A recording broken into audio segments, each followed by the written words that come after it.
This video discusses enhancements that have been made to the tabbed UI builder with respect to reporting and prompting for parameters at runtime. So you can see here we've designed a a tabbed UI that's got 3 buttons that print different reports.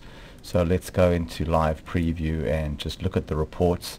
So there's basically you can see 3 different reports printing right now, but let's say that when we print this report we'd like to prompt for a state and only print the report for that state.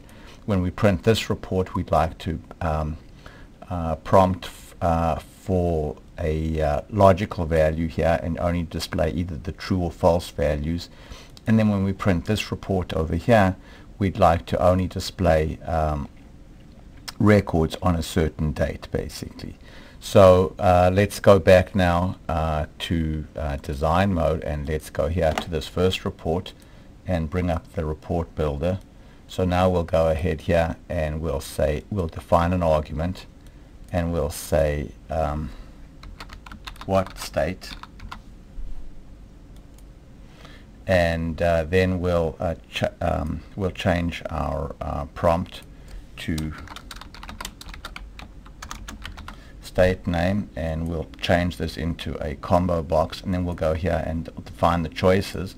Now we can either type in a list of choices directly like Massachusetts, California, etc., or we can go here and say no, we want dynamic choices, and we want our choices to be coming could either be a SQL database or a DBF. We'll choose a DBF.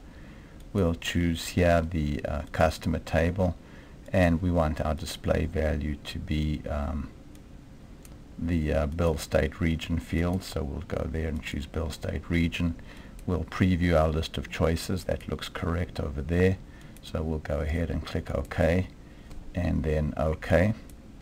And so now we'll go and we'll specify that that argument is going to be prompted for at runtime, and we'll go ahead now and we'll build our filter, and we'll say that bill state region is equal to that argument called what state. So we'll go ahead now and click OK, and we'll save it, and let's switch now to live preview. So when we choose customer list, you can see now we're getting a dynamic list of states. So I'll go there and choose California, and there's California.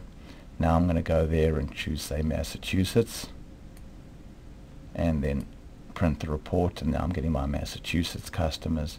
Let's go to, say, Ohio and print that report, and there's my Ohio customers. So now let's go back to the second report and put in the prompt for a logical value.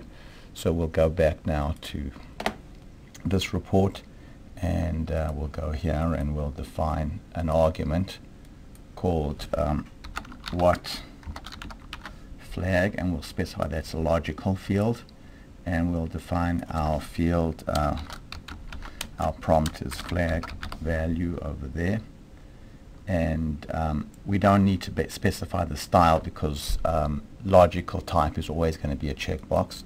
So we can go there, we can specify that this is prompt at runtime, and then go here and define our filter that says that ship same is equal to our logical flag, and then go ahead now, save that, go to our live preview, click on there, and you can see there's our logical value. So print the report.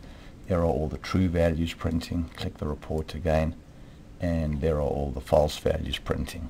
So finally let's go ahead now to our invoice report and define an argument, and we'll go here and say what date. We'll choose that as a date field, and we'll choose that we want a calendar style, and if we wanted to specify the range of values on the calendar, we can go here and say 1/1/1990 to say 12/31/2010, and then click OK, and let's go there and specify that this is going to be prompt at runtime, and then go to our filter builder and specify that date is what date. Click OK, and now go ahead